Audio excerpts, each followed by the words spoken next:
Mardi 14 avril 2026, une de ces soirées européennes où tout peut basculer. Le destin de 4 géants du foot s'est joué là, en 90 minutes. Pour 2 d'entre eux, le rêve continue. Pour les 2 autres, eh bien, c'est la fin du chemin. Allez, retour sur une nuit de Ligue des Champions absolument mémorable. Alors, le verdict de cette folle soirée, le voilà, il est tombé. D'un côté, l'Atlético de Madrid et le Paris Saint-Germain qui filent en demi-finale, et de l'autre, le FC Barcelone et Liverpool pour qui l'aventure européenne s'arrête net. On va commencer par le premier match. Direction Madrid, au Metropolitano.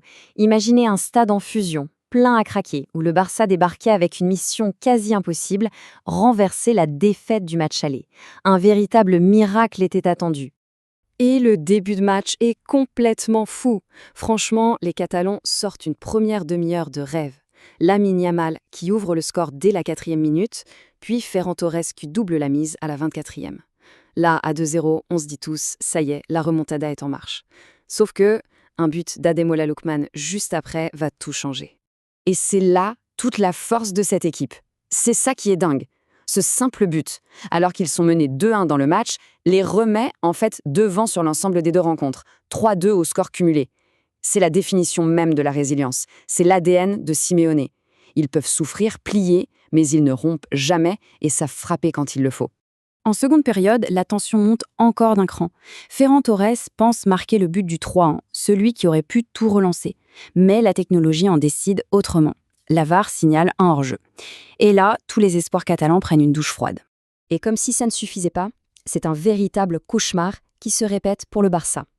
Une impression de déjà-vu terrible, exactement la même faute en position de dernier défenseur et carton rouge. Cette fois, c'est Eric Garcia qui est expulsé. Le Barça se retrouve à 10 pour la 2e fois dans cette double confrontation. Au final, le score est de 2-1 pour Barcelone. Donc oui, ils ont gagné le match de ce soir, mais ils ont perdu la qualification. L'Atlético passe. Ça renforce cette statistique incroyable de leur forteresse à domicile en Ligue des Champions. Allez, on change complètement de décor, on quitte Madrid et on file en Angleterre à Anfield, un des stades les plus mythiques, les plus intimidants d'Europe. Liverpool devait remonter 2 buts, l'ambiance était électrique, tout était prêt pour une de ces grandes soirées européennes.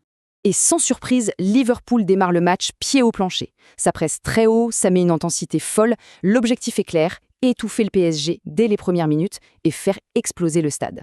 Mais en face, il y a un mur. Et ce mur en première période, c'est Matvey Safonov, le gardien parisien.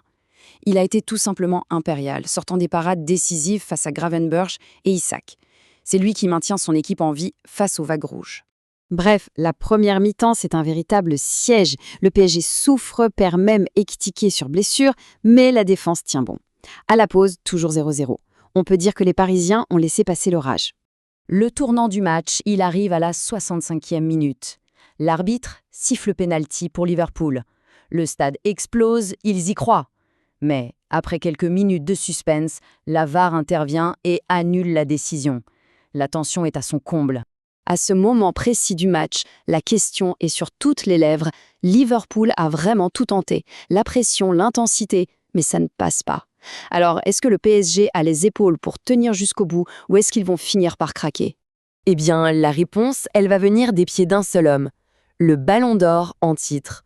Ousmane Dembélé a tout simplement décidé de prendre les choses en main pour faire taire Anfield. D'abord, à la 72e minute, une frappe limpide, chirurgicale de l'extérieur de la surface qui vient glacer le stade. Et comme pour achever le travail, il en remet un deuxième dans le temps additionnel. 2-0, le match est plié. Une performance de très, très grands joueurs. Et attention, cette victoire n'est pas juste une qualification, elle est historique. Le PSG s'affirme vraiment comme un cadre européen et ses statistiques le prouvent. C'est une nouvelle étape de franchie pour le club.